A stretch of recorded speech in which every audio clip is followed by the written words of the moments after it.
아니, 저 보도는 또 뭡니까? 전 보도를 들어도 잘 이해가 안 되네요. 박 기자, 저게 무슨 얘기죠?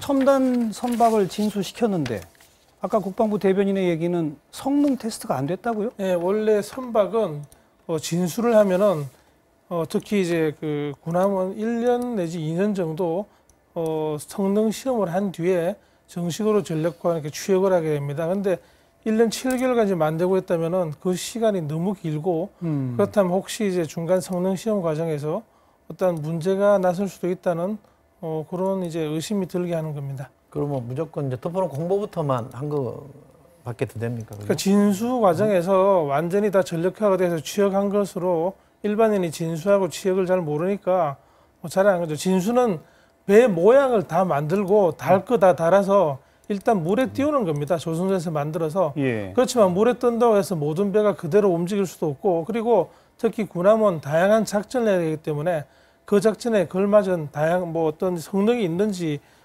이런 상황에서 이제 있는 장비가 제대로 작동하는지 이것으로 이제 작전을 펼 수 있는지 실험을 해야지 이제 실전에 배치되는데 그 과정 시험이 보통 1년 내지 2년인데 이건 너무합니다. 미군에 항공모함 한 1, 2년이면 되고 그 최첨단 군함들 전부 그 정도인데 근데 아까 너무합니다, 이거는. 보도에 의하면 독도함인가 이렇게 했다는 거예요, 한번? 중간에 한번 아마 이게 취역까지의 성능 실험 과정에서 한번 한 걸 가지고 완전히 이제 그러한 전력과 힘을 가지게 됐다.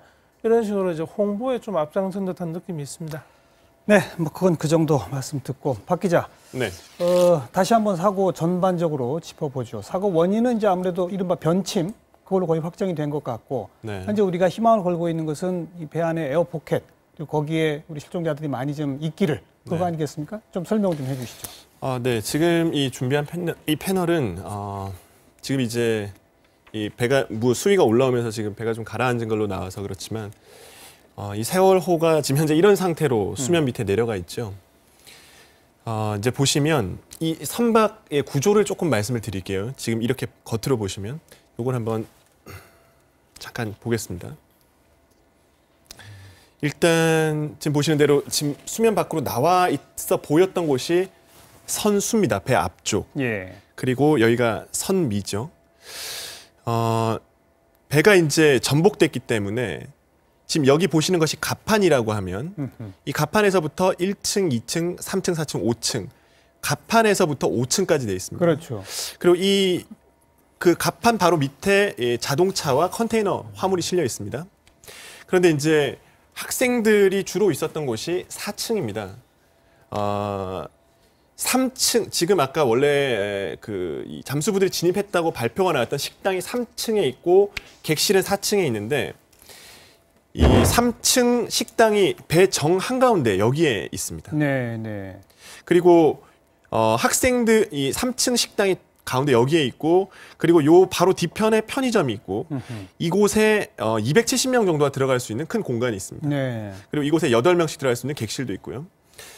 그리고 이 바로 위층, 이 4층에 보통 8명씩 들어갈 수 있는 방들이 굉장히 많은데 이곳에 1반부터 10반까지 이 안산 단원고등학교 학생들이 쭉 있었습니다. 이 식당으로 내려가는 계단 통로가 있는데 이쪽으로 학생들이 기다리고 있었고 식당에 많이 모여 있었죠. 그런데 하나 주의해야 될 점, 주목할 점은 이 3층 식당이 외부로 연결되는 탈출구이자 출입구가 있어요. 그래서 아까 그 안전선이 식당으로 가는 것도 이곳이 바로 탈출구이자 또 출입구였기 때문입니다. 아무튼 이게 지금 배가 이렇게 돼 있는 상태에서 지금 이게 물속으로 이렇게 지금 가라앉아 있는 상태죠. 예. 저희가 그 에어포켓 얘기를 어제부터 계속 하고 있고 신락 같은 희망을 갖고 있는 것은 바로 이 식당 옆에 있는 이 큰 공간, 그렇죠. 그리고 이 4층에 있는 객실들이 기본적으로 문이 밀폐가 되고 창문도 닫혀 있었다면 그것을 전제한다면 분명히 아직까지 공기가 밖으로 나가지 않고 있을 것이다라는 기대를 하고 있기 때문이고요. 예, 예. 그리고 이제 지금 아까 황대식 본부장께서 5개의 세이프티 라인 안전선이 만들어져 있다고 얘기를 하셨는데요. 예. 그 안전선들이 이 식당 쪽으로 이렇게 지금 향하고 있는 겁니다. 예, 예. 그러면 이렇게 내려가는데 문제는 이제 출입구 자체가 협소하기 때문에 지금 2인 1조로 들어가는 걸로 돼 있거든요. 그래서 이렇게 들어가서 내부로 이제 내부에서 이제 여러 가지 탐색 작업을 먼저 벌인다고 그래요. 그래서 식당에서부터 계단을만 올라가면 바로 위가 객실하고 연결이 됩니다. 그래서 일단 아까 이 지금 3시부터 시작되는 이 정조 시간이 4시 20분이기 때문에 이제 예. 작업이 시작되는데 예. 안에까지만 들어갈 수 있다면 이 선내 진입 작업이 성공한다면 곧 어떤 새로운 구조 소식들이 들려오지 않을까 생각하게 됩니다. 바로 그 이유 때문에 1차 진입 시도가 식당 칸으로 되어 있는 거로군요. 네, 그렇습니다. 아무래도 식당 칸이 사람들이 가장 빈번하게 드나드는 곳이니까 출입구에서 가까울 것이고 네. 그런데 출입구가 좁아서 한꺼번에 많은 잠수사는 못 들어간다. 그런 얘기고요. 네, 그렇습니다. 지금 방금 그 대책본부에서 이 선박에 부력 공기주머니를 설치한다 이런 보도가 있었는데 진춘택 위원장이 좀 설명해 주세요. 부력 공기주머니를 설치한다는 건 어떤 이유죠? 배가 자꾸 밑으로 가라앉는 걸 좀 막기 위해서입니까? 예, 지금 현재 그 배가 선수분이 지금 있다가 물속에 잠겼습니다. 잠겼죠.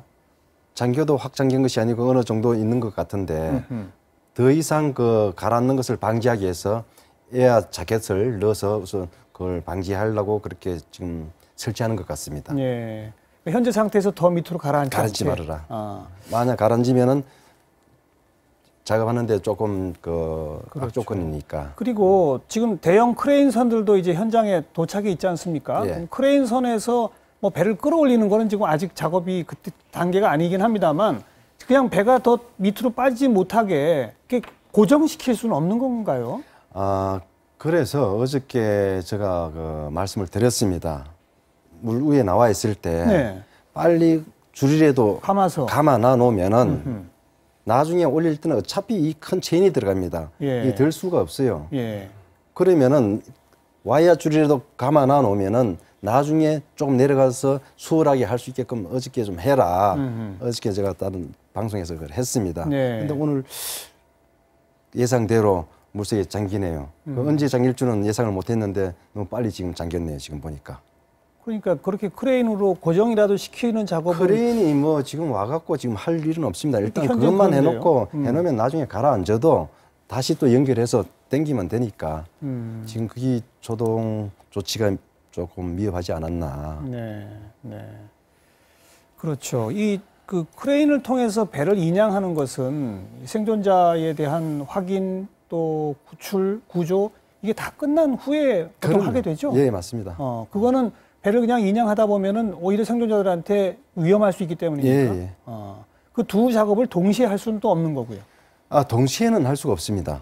동시에는 할 수 없고 어저께 내가 지금 현재 와이어를 걸으라는 것은 그냥 인양을 하기 위한 것이 아니고 그냥 나중에 앉았을 때 가라앉았을 때를 대비해서 해놓으란 것이지 인양하려고 묶어놓기만 한다. 그 자리에서 인양하면서 뭐 구조하고 그렇게 하는 뜻이 아닙니다.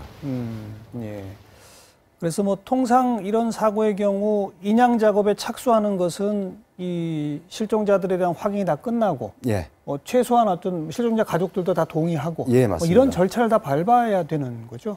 예, 한 예를 보면은 천안함도 네.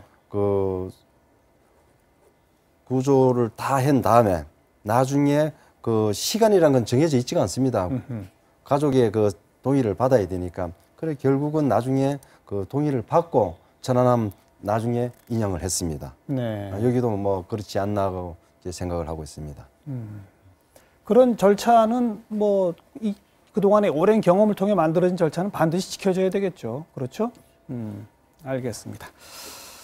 자, 그리고 에어포켓 얘기가 우리가 이제 중점적으로 했고 그 위치까지 설명을 해 주셨는데 네. 그런데 시간이 많이 흘렀지 않습니까? 네. 그 정도의 시간이면 잔존 공기가 어느 정도에 따라서 위험할 수도 있고 그렇지도 않고 그렇지 않을 수도 있고 진 위원장 보실 때는 어떻게 생각하십니까? 에어포켓에 공기가 많이 있었다면 시간이 많이 흘렀지만 아직도 생존해 있을 가능성이 있습니까? 어떻습니까?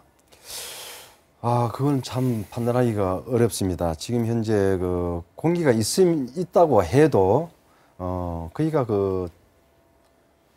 물이 차기 때문에 저체온증으로 조금 문제가 있지 않나 그런 생각도 들고 있습니다. 그래서 이제 그 구조대에서는 이 작은 방보다 큰 방에 만약에 이 실종자들이 여러 명이 있을 수 있다면 서로 간에 예. 체온을 좀 유지해서 좀 구조할 수 있는 가능성이 더 많지 않은가 해서 그런 쪽으로 더 수색을 하고 있는 것으로 그렇게 소식도 들어오고 있습니다.